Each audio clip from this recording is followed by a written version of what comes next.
Eu quero compartilhar com vocês uma palavra, que Deus assentou ao meu coração. E eu acredito e eu confio que Deus há de nos alimentar. Que Deus vai fazer o sobrenatural e o impossível, para nós nessa noite. Eu queria que você abrisse aí comigo a sua Bíblia na sua casa. No Evangelho de Lucas, no capítulo 15. Diz assim a palavra do Senhor, a partir do verso de número 8. Qual a mulher que, possuindo 10 dracmas e perdendo uma delas, não acende uma candeia, varre a casa e procura atentamente até encontrá-la? Na realidade, o maior problema da raça humana é a perda. Nós tivemos a maior e mais significativa perda lá no Éden. Por causa do pecado, nós perdemos o jardim. Nós perdemos o ambiente da manifestação de Deus. E a pior de todas as perdas, nós perdemos, por causa do pecado, a nossa comunhão com Deus. Fomos afastados, desconectados, perdemos a proximidade. E lá em Romanos, no capítulo 3, no verso de número 23, Paulo vai dizer que todos pecaram e destituídos, afastados foram da glória de Deus. Essa foi a maior e mais drástica perda que a raça humana pôde viver. E quando nós olhamos para esse texto de Lucas 15, nós vamos encontrar aqui um conjunto de parábolas chamadas parábolas irmãs, porque trata-se do mesmo assunto. E o assunto que rege Lucas 15 é perdas. Jesus vai falar acerca da ovelha perdida. Ele vai falar acerca da dracma perdida. E ele vai falar acerca do filho pródigo, o filho que se perdeu. Quando nós olhamos para essas 3 parábolas, a gente também percebe que as perdas, elas podem se dar em níveis, elas podem se dar em categorias diferenciadas. Quando olhamos a matemática daquele que perdeu 100 ovelhas, do pastor que possuía 100, e ele perde uma ovelha, ele perde 1% daquilo que ele possuía.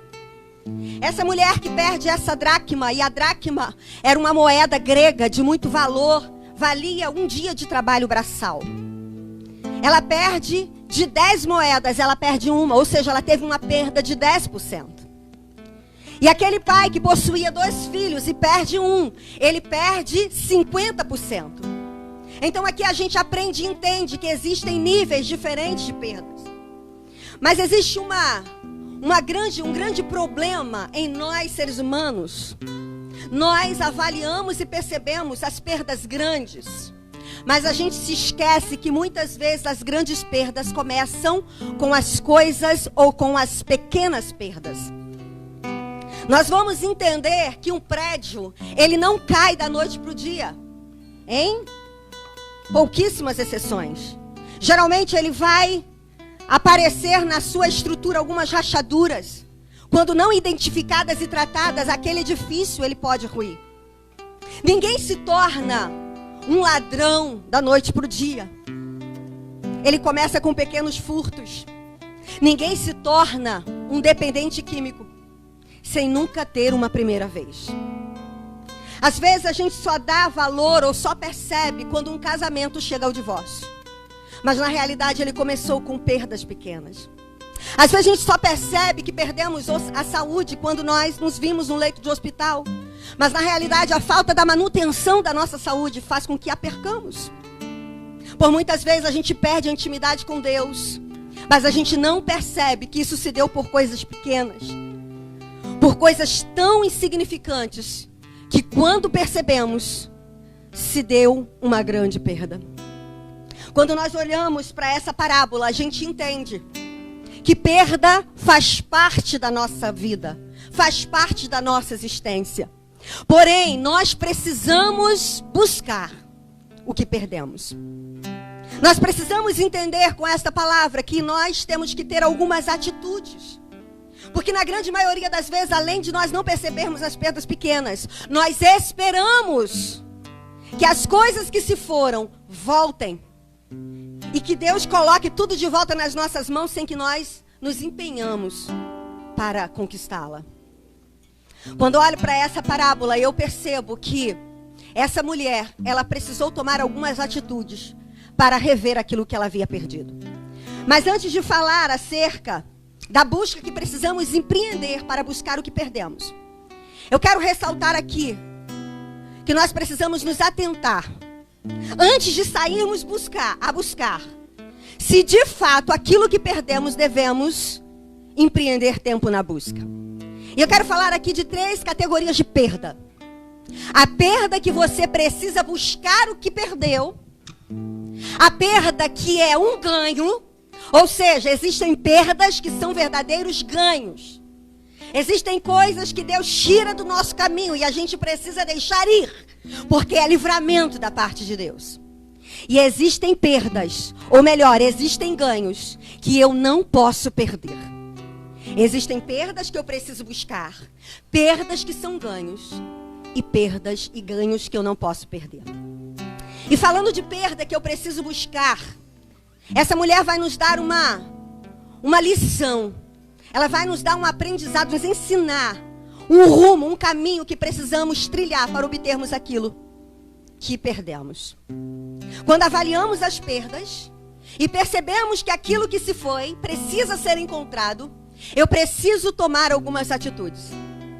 E a primeira atitude que essa mulher toma quando percebe que aquilo que ela perdeu era importante, que ela precisava buscar, ela acende uma candeia. Ela traz luz para o ambiente. Jesus, em certa ocasião, vai dizer: eu sou a luz do mundo. Quem me segue jamais andará em trevas. Sabe o que eu entendo quando eu quero ser bem-sucedido naquilo que eu procuro, naquilo que eu perdi? Quer seja um relacionamento, quer seja a minha comunhão com Deus, quer seja a minha saúde, eu preciso convidar Jesus para fazer parte da minha procura. Eu preciso trazer Ele para iluminar, para me dar direção. Porque sem Jesus, nada. João 15:5 vai dizer: sem mim, nada podeis fazer. Se eu não trago Jesus para aquilo que é importante para mim, eu não vou obter êxito, eu não vou lograr êxito na minha busca.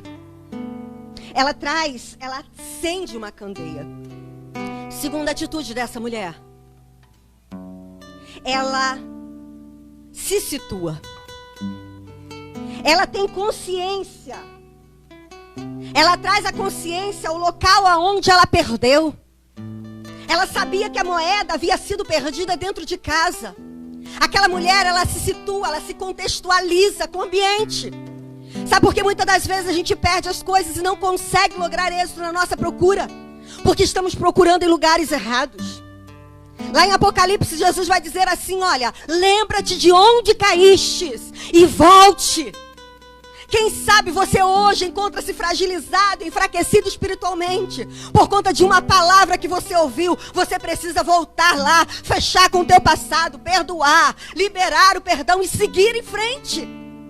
Quem sabe você perdeu a confiança do seu marido ou da sua esposa por um ato de traição, de deslealdade. Pois é, você precisa se situar, voltar lá, se arrepender, consertar. E aí quem sabe Deus pode restaurar a tua sorte. Quem sabe você perdeu a comunhão no seu lar com o seu filho por uma palavra maldita. Pois é, o que o Senhor está nos chamando a atenção: se situe. Entenda onde você começou a perder. Comece a procurar no lugar certo. Comece a reparar as coisas que estavam erradas desde o começo. E uma outra atitude que essa mulher toma: ela pega uma vassoura e ela varre o ambiente. Essa mulher, ela precisou empreender força. Ela precisou empreender energia. Tem muitas vezes que a gente perde e não volta, ou melhor, as coisas que perdemos não voltam porque nós estamos estagnados, acomodados. E a palavra de Deus nos mostra que a gente precisa sair do nosso conformismo, sair da acomodação, se quisermos de fato buscar aquilo que se perdeu, a tua comunhão com Deus, o teu chamado, o teu ministério, o teu casamento, a tua saúde, a vitória que você tem almejado. Você precisa sair da sua zona de conforto e realmente empenhar força naquilo que você quer buscar. Essa mulher, ela pega uma vassoura, quem sabe ela descobriu coisas que ela não mais lembrava que havia perdido. Quem sabe ela removeu poeiras de alguns lugares que estavam impedindo ela de receber, de encontrar.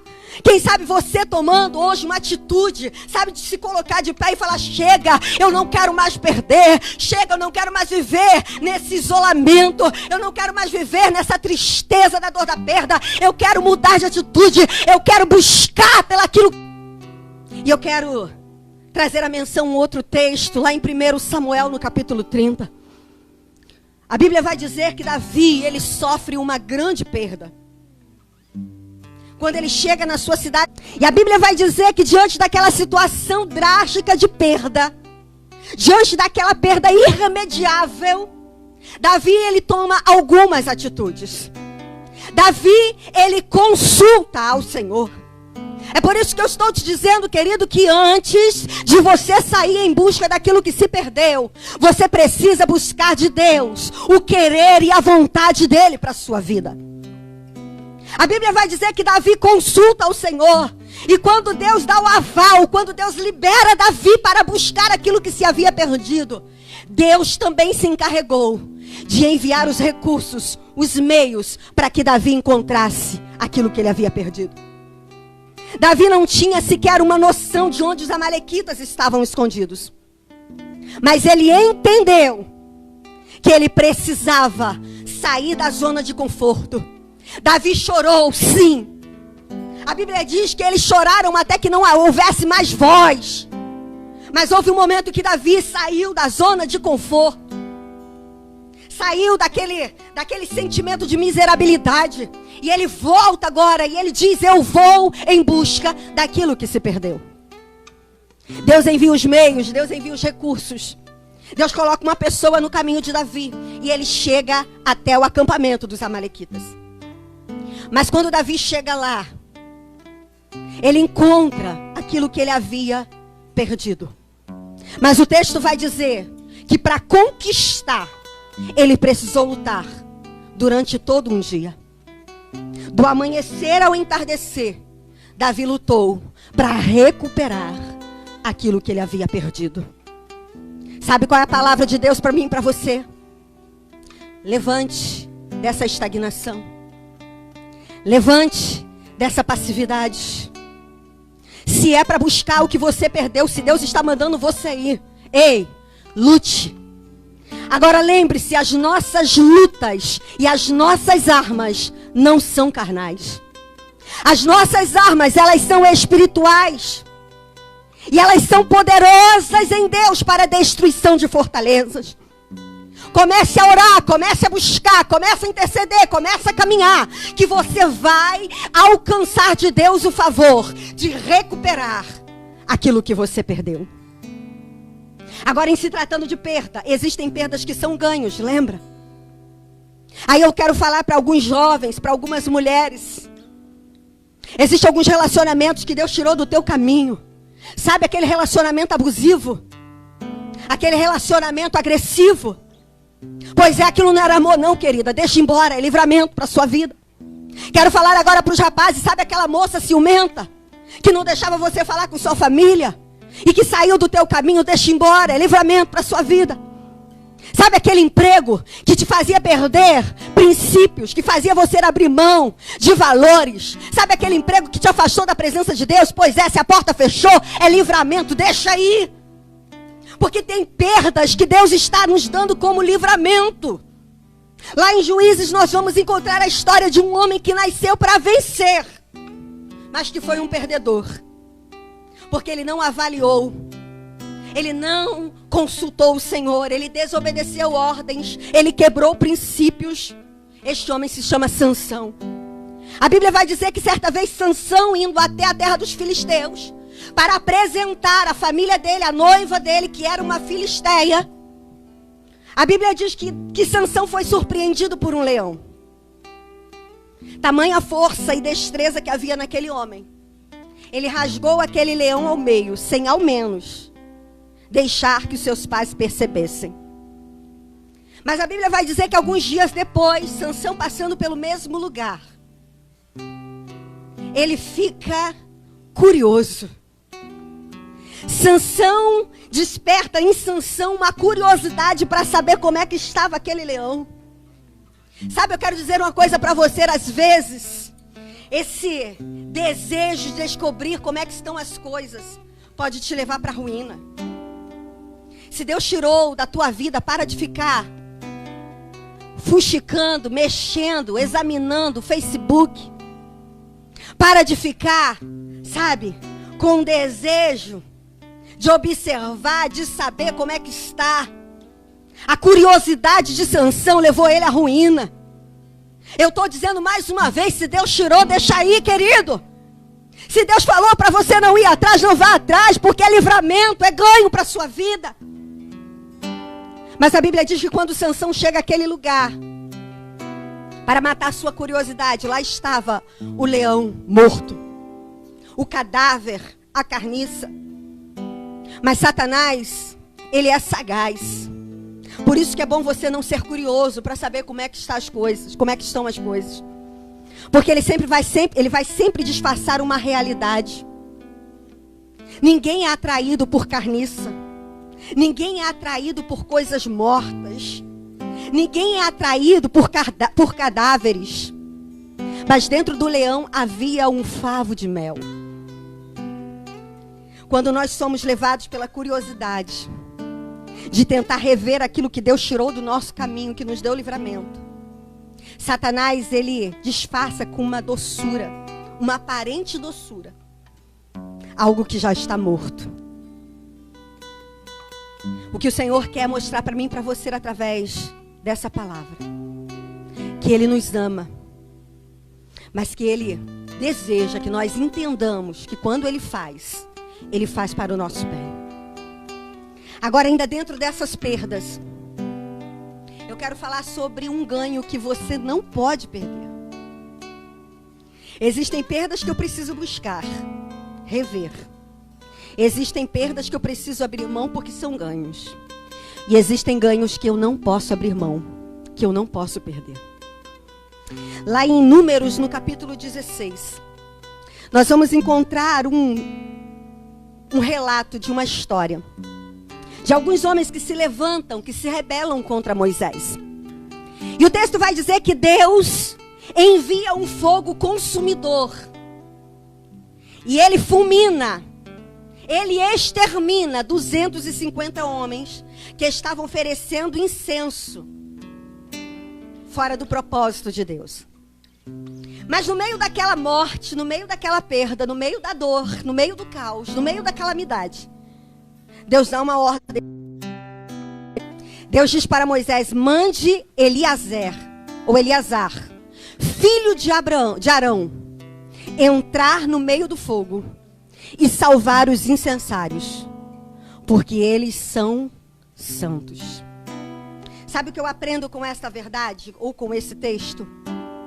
Que no meio das nossas possíveis perdas, pode ser que um dia você viva isso, ou quem sabe você esteja vivendo nessa hora. Um dia de calamidade intensa. Um dia de caos completo. Um dia de destruição e ruína. Quem sabe você está vivendo essa realidade, olhar em volta e ver somente cinzas. Quem sabe você está vivendo a realidade da dor, da perda, do caos, do luto. Mas a palavra de ordem para mim e para você é: no meio da sua perda, no meio da sua dor, no meio do seu caos, salve aquilo que é do alto. Salve a tua comunhão com Deus. Salve a tua, mantenha a sua salvação. Não abra mão da sua intimidade com Deus. Mesmo que você olhando ao seu entorno, você não veja nada para respaldar a sua fé, ainda assim mantenha aquilo que vem do alto. Mantenha a chama do Espírito Santo dentro de você. Mantenha o calor da presença de Deus contigo. Mantenha, não abra mão daquilo que vem do alto. Mas de repente você está vivendo uma realidade. Você pode se perguntar: mas eu já abri mão. Eu já perdi a presença de Deus. Pastora, eu já abri mão porque eu já não sinto mais a presença do Espírito Santo. Pastora, no meio do caos, da luta, no meio dos diagnósticos, no meio do luto, no meio da perda, eu abri mão da minha salvação. Pois eu quero dizer para você que ainda tem jeito. Porque quando Jesus ele fala dessas parábolas, Jesus estava aqui falando e tratando a respeito do grande amor de Deus. Jesus estava dizendo que nós somos a ovelha perdida. Nós somos a dracma perdida e nós somos aquele filho que saiu de casa. Talvez você seja hoje, ou você esteja na condição de uma ovelha perdida. A ovelha perdida é aquela pessoa que sempre foi à igreja, que é simpatizante do evangelho. É uma pessoa que até está aí parada ouvindo essa live, investindo tempo. É uma pessoa que gosta dos louvores, até participa de uma célula, mas ainda não tomou a sua decisão em Cristo. Você é uma ovelha perdida. Mas a Bíblia diz que o bom pastor, ele dá a vida pelas ovelhas. Nessa parábola, o pastor que possuía 100 ovelhas, ele deixa as 99 no aprisco e ele vai procurar aquela que estava perdida. Esse pastor colocou a sua vida em risco porque ele saiu no meio da escuridão. Ele enfrentou um frio extremo. Ele enfrentou animais ferozes. Mas ele tinha um objetivo, ele queria encontrar a ovelha que se havia perdido. Jesus desceu a essa terra, sofreu a humilhação de morrer numa morte indigna, para que ele pudesse encontrar você como ovelha. E o que hoje ele pede, o que hoje ele faz é: filho, abra a porta do teu coração. Você que está na condição de ovelha perdida, olha, hoje é o teu dia de ser encontrado. Porque Deus quer te encontrar e Ele quer que você se faça achado dEle. Diga para Ele: Senhor, eu te recebo. Eu quero hoje voltar a ser a ovelha do teu aprisco. Eu me submeto ao teu pastoreio, porque eu vivo faminta, eu vivo sedento. Fala para o Senhor: eu sei que o Senhor pode matar a minha fome. Eu sei que o Senhor pode saciar a minha sede. Eu sei que o Senhor pode me dar proteção. E eu quero, e eu me submeto ao seu pastoreio. Quem sabe você hoje se encontra na condição de uma dracma perdida. A dracma se perdeu dentro de casa. Quem sabe você até tem um nome ainda no hall de membros de uma igreja. Quem sabe você até faz parte de um departamento. Quem sabe você até já tomou uma decisão por Cristo, mas você se sente desconectado do corpo. Você se sente perdido. Você sente que a presença do Espírito Santo se esvaiu de dentro de você. Você já não tem mais força para orar. Você já não tem força mais para se comunicar com Deus. Você já não consegue ver os céus abertos, porque você está como uma dracma perdida. Mas hoje Jesus está na casa. Ele é a luz, aleluia. E Ele quer te encontrar e mudar o teu quadro. Então agora é hora de você, aonde você estiver, colocar a sua mão no coração e dizer: Jesus, me encontre aqui. Me encontre aqui nessa sala, me encontre aqui nesse quarto. Me encontre aqui, Senhor, nessa casa. Me encontre aqui, porque eu não quero viver longe da tua presença. Eu não quero viver um dia a mais na minha vida sem sentir a sua doce e real presença no meu interior. Quem sabe você seja um filho pródigo. O filho pródigo é aquele que já experimentou dos banquetes da casa do Pai. Quem sabe você já foi um ministro do Evangelho. Quem sabe você já foi uma mulher de oração. Quem sabe você já foi um ministro de louvor. Quem sabe você já sentiu Deus tão de pertinho que você falava e ouvia Ele dizer: eis-me aqui. Mas por um dado momento você se encantou com as paixões desse mundo. Porque na parábola do filho pródigo, aquele filho tinha tudo dentro da sua casa. Mas certo dia ele vira-se para o pai e diz: pai, me dá minha herança, porque eu quero viver a vida. E aquele filho vai embora, vai para uma terra longínqua. E lá ele se percebe perdido, desgraçado. Lá ele se vê arruinado. Quem sabe seja essa a tua situação nesse momento. Quem sabe todo o prazer dessa terra já não te satisfaz mais. Porque você se vê como aquele filho pródigo comendo das arrobas ou desejando comer das arrobas dos porcos. Quem sabe você, vive em busca de prazeres, mas lá dentro do seu interior há uma convicção, há um desejo intenso de voltar-se para Deus. E existe uma peculiaridade nesse texto. As duas perdas. A ovelha que se perdeu, o pastor foi atrás. A dracma que se perdeu, ela precisou também ser encontrada pela dona. Mas o filho que saiu, o pai não foi atrás. Mas eu imagino todas as tardes, aquele pai olhava para o caminho por onde o filho foi embora. E ele desejava voltar, ver voltar o seu filho que se havia partido. Deus está desejoso pelo seu retorno. Deus está desejoso para que você volte. E um determinado dia, o texto vai dizer que aquele pai olha e ele vê uma figura desconstruída.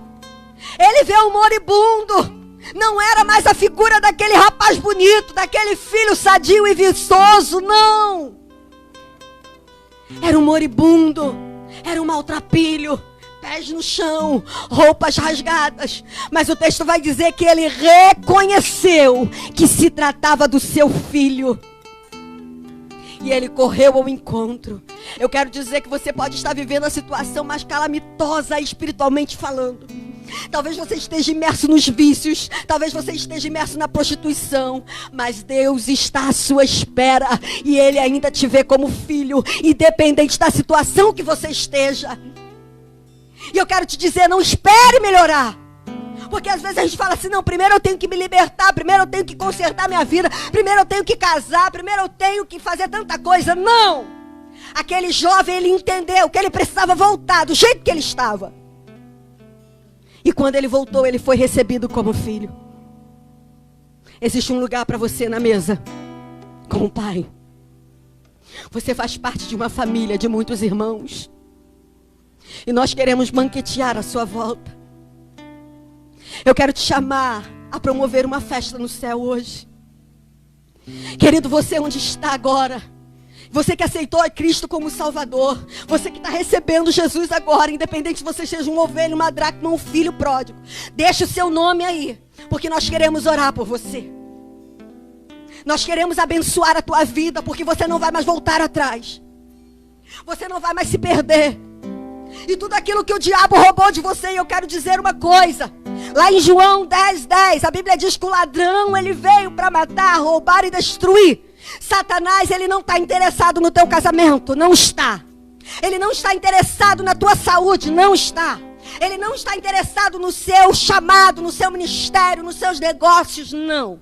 Tudo isso para ele são ganhos secundários. O que Satanás quer é roubar a vida abundante de Deus, que foi liberada para você na cruz do Calvário. Então nessa hora, reivindique a vida plena de Deus e aceite a Cristo como o único e suficiente Salvador da sua vida. E você vai usufruir do cuidado e da proteção desse bom pastor, desse pai amoroso que cuida dos seus. Eu quero orar por você nessa hora. A sua decisão hoje pode promover uma festa no céu. Porque o texto que lemos diz que há festa no céu quando um pecador se arrepende. E eu sei que você que hoje tomou a decisão por Cristo, promoveu uma grande festa lá no céu.